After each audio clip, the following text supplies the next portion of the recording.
मोदी सरकार ने उनके लिए 109 करोड़ सेलफोन कंज्यूमर्स पर 34,824 करोड़ सालाना का बोझ डाल दिया है।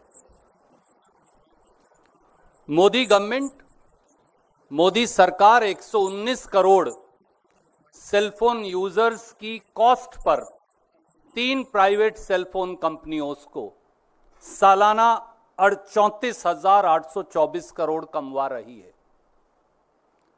तो मोदी 3.0 नए कार्यकाल का नया प्रसाद है, वही पुराना क्रोनी पूंजीवाद, क्रोनी कैपिटलिज्म जिसे राहुल जी कहते हैं। इसके कुछ तथ्य हैं जो मैं आपके समक्ष रखूंगा और कुछ प्रश्न हैं।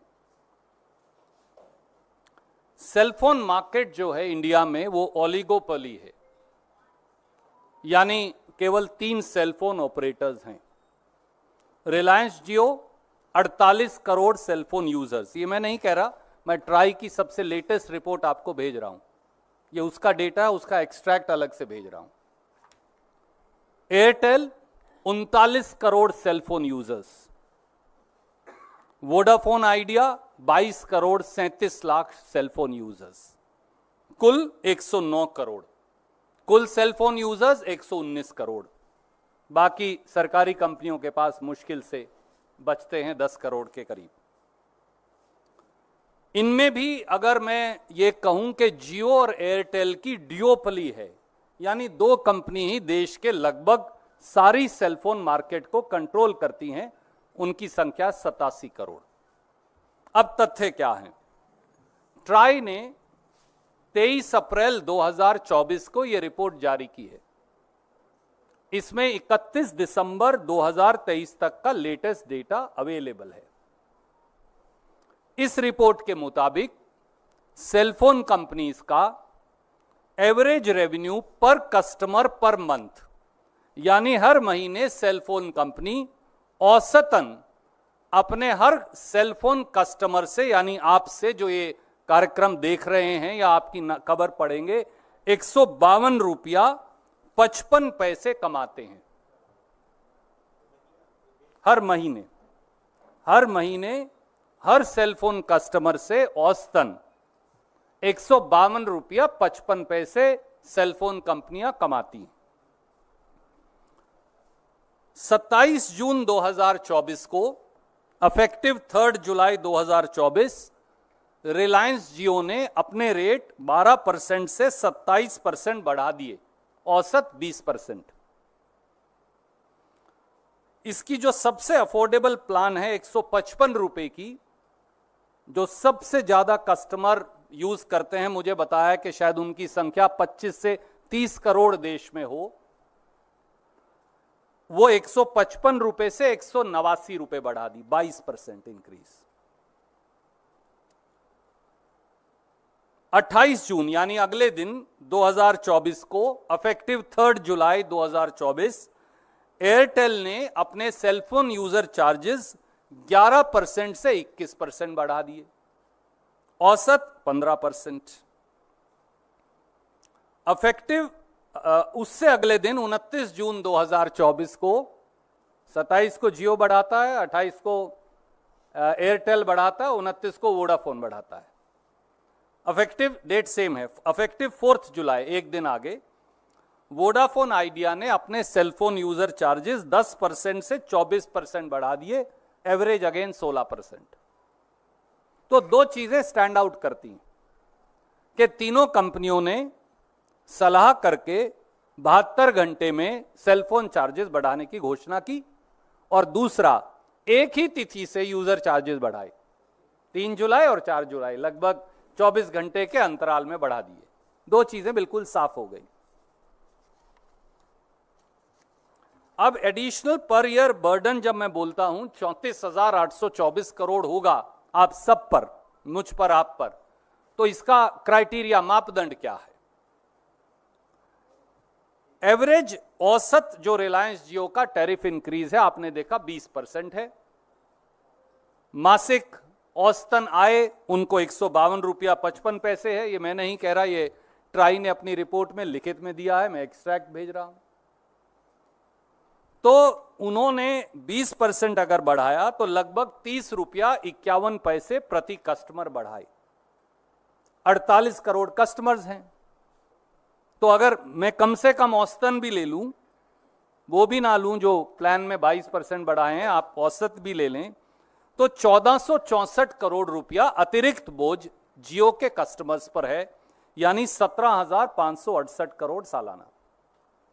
इसी प्रकार से 15% एयरटेल ने औसतन रेट बढ़ाया, जैसा मैंने बताया, तो 152 रुपया 55 पैसे महीने की औसतन आय है, तो ये बन गए 22 रुपया 88 पैसे पर कस्टमर अतिरिक्त जो देने होंगे। उनके कस्टमर की संख्या है 39 करोड़, 39 करोड़ से गुना करिए, बन गए 892 करोड़, सालाना बन गए 10,704 करोड़। तीसरा है वोडाफोन आइडिया, उन्होंने बढ़ाए औसतन 16%, जैसा मैंने आपको बताया, तो 152 रुपया 55 पैसे का 16% अगर अतिरिक्त हो जाए बन गया 24 रुपया 40 पैसे प्रति कस्टमर प्रति माह। उसको मल्टीप्लाई कर दीजिए 22 करोड़ 37 लाख कस्टमर से, तो वो बन गए 546 करोड़ हर महीने अतिरिक्त जो उन्होंने बोझ डाल दिया, और ये बन गए 6,552 करोड़। मैं ट्राई की रिपोर्ट की ये रेलेवेंट एक्सट्रैक्ट कॉपी आपको भेज रहा हूं और फुल रिपोर्ट भी भेज रहा हूं, लिंक। 6 सवाल सीधे हैं, और वो सवाल क्या है?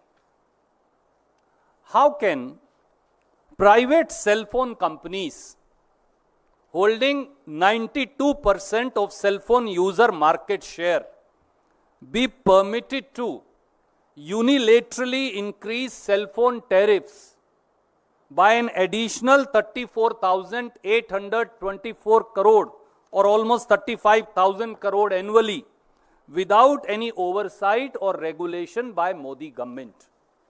पहला सवाल, मोदी सरकार ने किसी भी रेगुलेशन, नियम या निगरानी के बगैर प्राइवेट सेलफोन कंपनियों को 109 करोड़ भारतीयों पर, 109 करोड़ सेलफोन यूजर्स पर 34,824 करोड़ का अतिरिक्त बोझ उनकी जेब से निकालने की इजाजत कैसे दे दी? दूसरा सवाल, Why have the Modi government and Telecom Regulatory Authority of India abdicated their duty and responsibility towards 109 crore cell phone users? Modi सरकार और ट्राई ने 109 करोड़ सेल फोन यूजर्स के प्रति अपने कर्तव्य से मुंह क्यों मोड़ लिया और अपनी जिम्मेवारी से कन्नी क्यों काट ली? Third, wasn't the increase in cell phone prices withheld till the conclusion of the parliament elections, as Modi government would have been questioned on the justification for burdening 109 crore Indians and fleecing them of an extra 34,824 crore or 35,000 crore? क्या मोदी सरकार ने cellphone कंपनियों की कीमतों में होने वाली वृद्धि को उनसे मिली भगत कर संसदीय चुनाव पूरा होने तक टाल कर रखा, ताकि सरकार से और प्रधानमंत्री मोदी जी से 109 करोड़ सेलफोन यूजर्स पर सालाना डाले गए अतिरिक्त 35,000 करोड़ का जवाब कोई ना मांग सके? Question number 4, Did the Modi government or TRAI conduct any study on need of capex or import on profitability by purchase of spectrum through auction after taking into account the previous set of concessions granted on AGR, adjusted gross revenue, as under the telecom policy, or the spectrum auction installments deferment by Modi 2.0 on 20th November 2019 or any other related factors? साथियों, कोई कह सकता है कि भाई मैंने इसलिए rate बढ़ाए कि मैंने नई स्पेक्ट्रम खरीद लिया या मैंने बहुत पैसा कंपनी में लगाया। तो हमारा सवाल यह है कि क्या मोदी सरकार ने 109 करोड़ सेलफोन यूजर्स पर 35,000 करोड़ सालाना की अतिरिक्त वसूली का बोझ डालने से पहले कोई अध्ययन या जांच की? क्या मोदी सरकार ने नीलामी के माध्यम से स्पेक्ट्रम की खरीद से होने वाले असर या कैपेक्स की जरूरत का कोई अध्ययन किया? कोई ऐसी स्टडी उनके पास है? क्या मोदी सरकार ने एजीआर एडजस्टेड ग्रॉस रेवेन्यू पर दी गई पिछली रियायतें या फिर 20 नवंबर 2019 को मोदी जी ने छूट दे दी थी 42,000 करोड़ की स्पेक्ट्रम ऑक्शन इंस्टॉलमेंट की पेमेंट की, उनका क्या असर होगा, इसका कोई अध्ययन किया?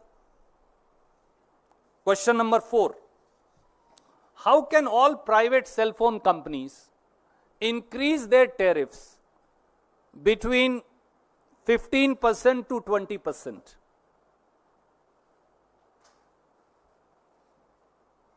Despite the fact that their profitability varies, their capex requirement vary, and their investment capacities and actual investments vary, and their purchase of spectrum in auction varies. So how can they all raise cell phone charges by the same percentage? It's very unique. Why is Modi government then turning a blind eye to it?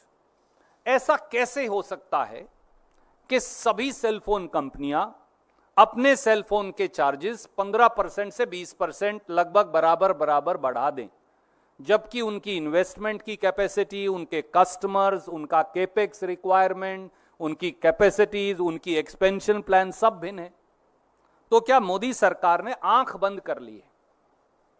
And fifth and last, since Prime Minister and his ministers quote Supreme Court on telecom very often, so I want to remind them.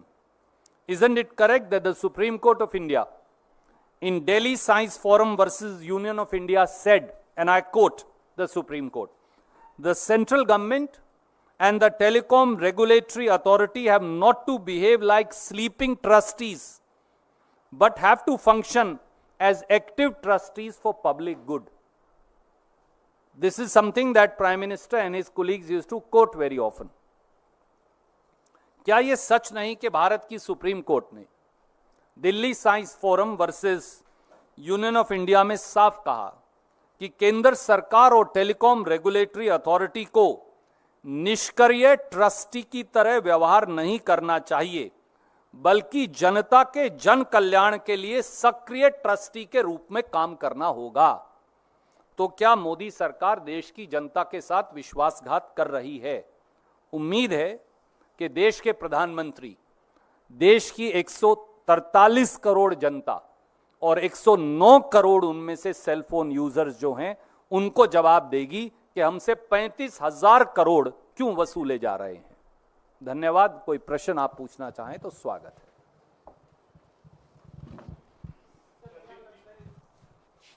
क्या लगता है telecom company और मोदी सरकार के बीच कोई fixed match है? सवाल सही है, जवाब मोदी जी को देना होगा।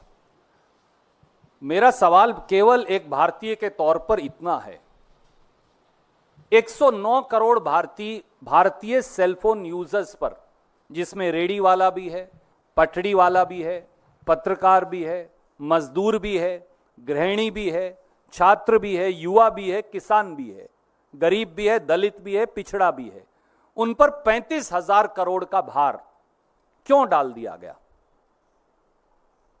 यह मैं नहीं कह रहा, उनकी रिपोर्ट है। मैंने तो सिर्फ गुणा करके बताया है, कुछ नया नहीं है इसमें। मैंने सिर्फ गुणा करके टोटल सेलफोन यूजर्स का बताया। 35,000 करोड़ की वसूली कर लेंगे आप 109 करोड़ लोगों से? उसका आधार क्या है? मापदंड क्या है?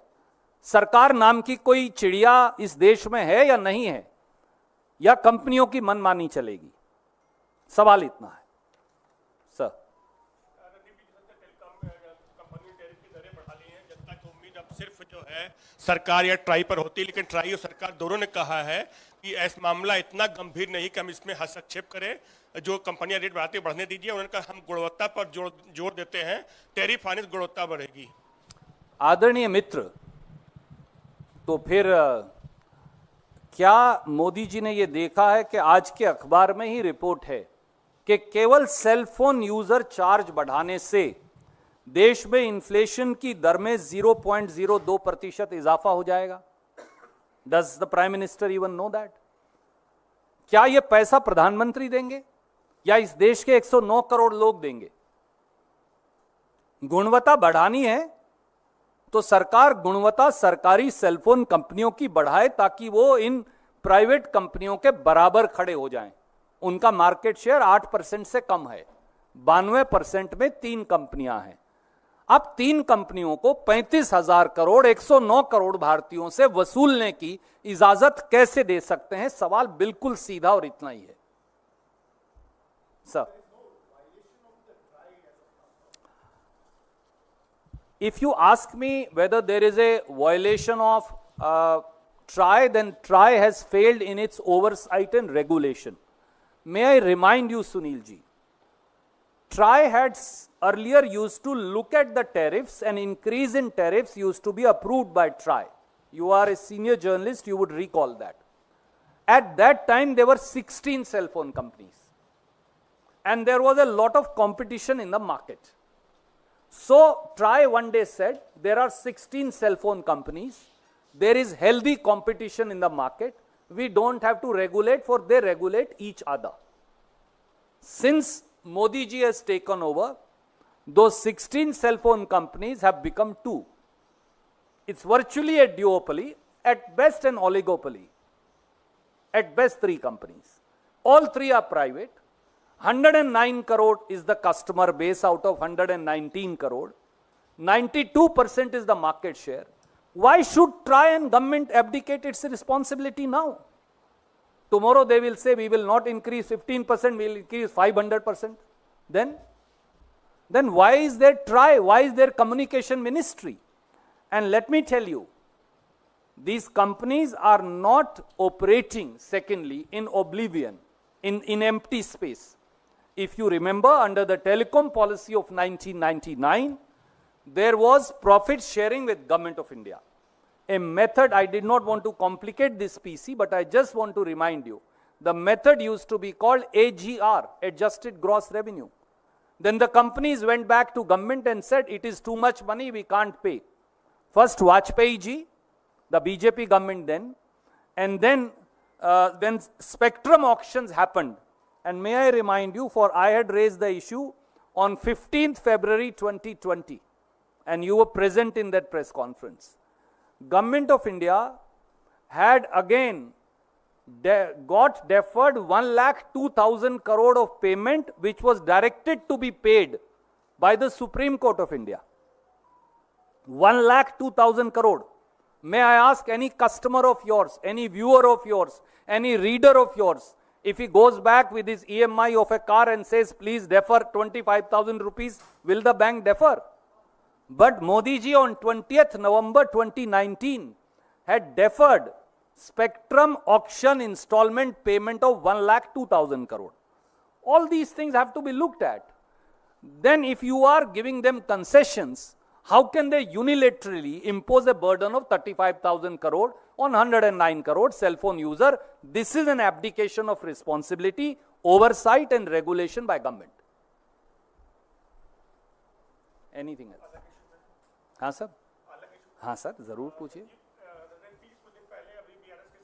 आपकी पार्टी ज्वाइन की, आज 6 विधायक भी जो है कांग्रेस शामिल हुए, अभी 6 और आने वाले हैं। बीआरएस ने आज ट्वीट कर कहा, राहुल गांधी जी क्या ऐसे ही संविधान बचाएंगे? आदरणीय मित्र, बीआरएस ने मोदी जी के साथ मिलकर बहुत साल, 10 साल संविधान बचाया तो था। जब उनके विधायक साथी उन्हें छोड़कर भाग रहे हैं, क्योंकि वहां ना नीति बची, ना निष्ठा बची, ना पार्टी बची, ना रास्ता बचा और शायद ना व्यक्तित्व बचा, तो ऐसे में अगर कोई स्वेच्छा से उनकी पार्टी से त्याग पत्र दे रहा है तो कांग्रेस पार्टी का कसूर कैसे हो सकता है?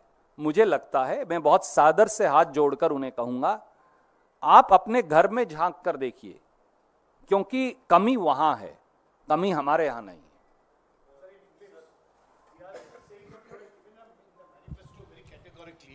that you will not, if you come to power, you will immediately bring in the 10th schedule to disqualification if anybody switches parties. Why double standards now that what is happening in Telangana? My dear friend, there are no double standards. BRS trampled the constitution and its ethos in the state and at the center in cahoots with the Bharatiya Janata Party for a decade. Finally, they got caught in various controversies. And typical to BJP, they try to eat up the BRS since they eat up every ally that they ally with and eat up their space, but that is their problem. The problem today is that BRS is disintegrating as a political unit. And because it neither has ideology nor also has lost a path based on which once the state of Telangana was carved out by the Congress party on the initiative of Srimati Sonia Gandhi and Dr. Manmohan Singh. Having lost the path, the party is disintegrating. I think the problem for BRS and its chief, I will tell him with folded hands and with due respect, please look within. The problem lies in you and your family. The family fiefdom that you ran, a corrupt and dictatorial fiefdom that you ran. And that's why that architecture is crumbling. It crumbled before the elections.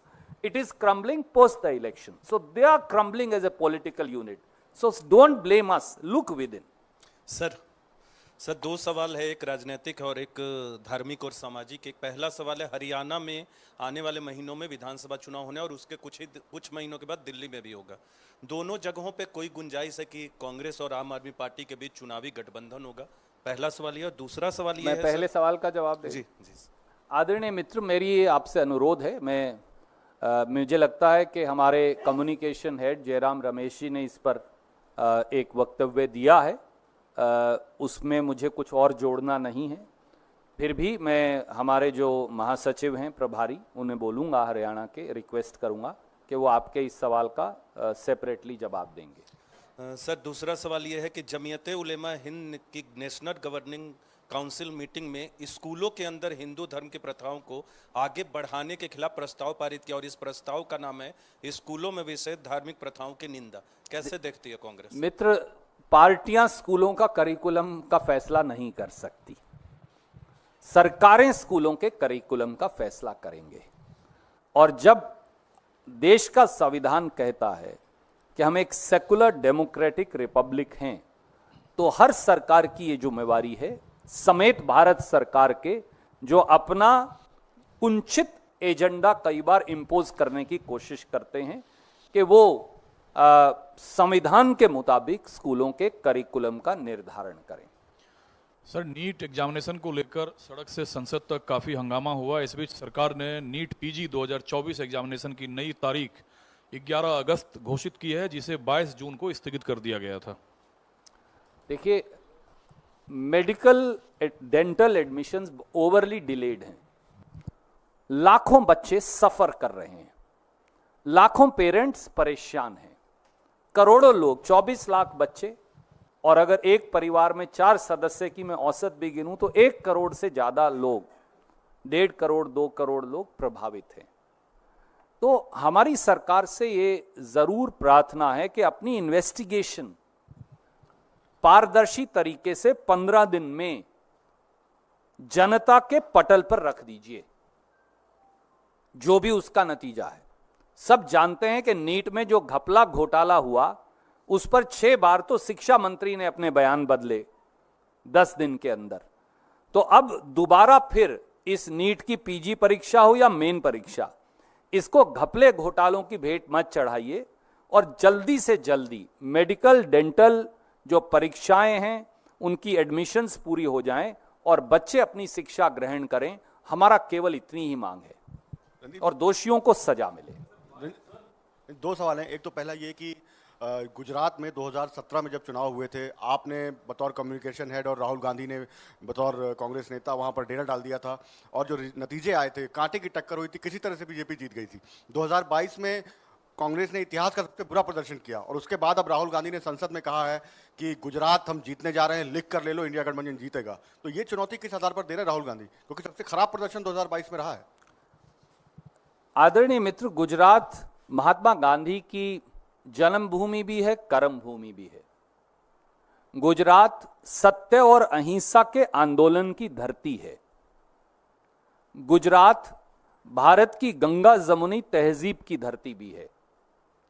Gujarat में यह सच है कि एक वातावरण पैदा कर मौजूदा समय में भाजपा आपको शक्तिशाली नजर आती है संख्या बल के आधार पर यह संख्या बल जो है ये एक राजनीतिक गुब्बार पैदा करके इकट्ठा किया गया है और आप जानते हैं कि देर सबेर वो धूल उतरती जरूर है और आसमान साफ होता अवश्य है। सत्य और अहिंसा के उस बापू के सिद्धांत के आधार पर राहुल गांधी जी ने यह वक्तव्य दिया है कि हम और कड़ी मेहनत करेंगे, एक एक गुजरात के हमारे भाई बहन का दिल जीतेंगे, वहां के एक एक व्यक्ति की समस्या को उजागर करेंगे और उसका दूरगामी हल निकालेंगे और उसके आधार पर कांग्रेस दोबारा अपना परचम गुजरात में लहरा पाएगी। दूसरा सवाल ये कि आप हरियाणा से आते हैं, हरियाणा हो गया, पश्चिमी उत्तर प्रदेश हो गया, इन राज्यों में सेना में जवान बहुत भर्ती होते हैं। अग्निवीर को लेकर के एक विवाद अभी भी थम नहीं रहा है कि 1 करोड़ रुपए राजनाथ सिंह और सेना ने अब लिख कर दिया कि दिए गए, राहुल गांधी ने कहा नहीं दिए गए, फिर कहा जा रहा है कि वो इंश्योरेंस का पैसा है। तो एक्चुअली कांग्रेस कहना क्या चाहती है, लोग ये कह रहे हैं। आदरणीय मित्र, देश का दुर्भाग्य है कि देश के रक्षा मंत्री ने देश को अग्निवीर की बात पर झूठ बोला, जिसकी सच्चाई राहुल गांधी जी ने बयां की। मैं एक चार्ट आपके लिए लाया हूं, मैं आपको भेजे देता हूं। इस चार्ट में मैंने अग्निवीर, प्री अग्निवीर और मेंबर्स ऑफ बीएसएफ, सीआरपीएफ, ताकि कोई शक ही ना रहे, ये चार्ट आपको मेरे सहयोगी संजीव सिंह जी भेज देंगे। अगर आप इस चार्ट को देखेंगे तो जो पहले 14 मद हैं उसमें अग्निवीर को कोई फायदा नहीं है। केवल 48 लाख रुपए के करीब की राशि इंश्योरेंस की मिलती है। अब मैं राजनाथ सिंह जी से पूछता हूं, फैक्ट्री वाला भी इंश्योरेंस करवाता है, दुकानदार भी अपने कर्मचारी की इंश्योरेंस करवाता है, तो इंश्योरेंस का पैसा अग्निवीर के मुआवजे में कैसे जोड़ेंगे? क्योंकि जो शब्द रक्षा मंत्री जी ने संसद में इस्तेमाल किया वो सब शब्द था मुआवजा, कोट अनकोट। क्या इंश्योरेंस का पैसा मुआवजा गिना जा सकता है? जो असली पैसा है वो तो 40 लाख रुपए से कम है, तो वो 1 करोड़ कैसे हो गया? और प्रांतीय सरकार ने अगर पैसा दे दिया तो वो आप मुआवजे में कैसे गिन लेंगे? तो इसलिए रक्षा मंत्रालय किसी अग्निवीर को जो वीर गति को प्राप्त हो कितना मुआवजा देगा, इसके लिए साफ रक्षा मंत्री को आकर बताना चाहिए, और नहीं तो इस चार्ट का जवाब दे दे। ये चार्ट मैं आपको भेज रहा हूं।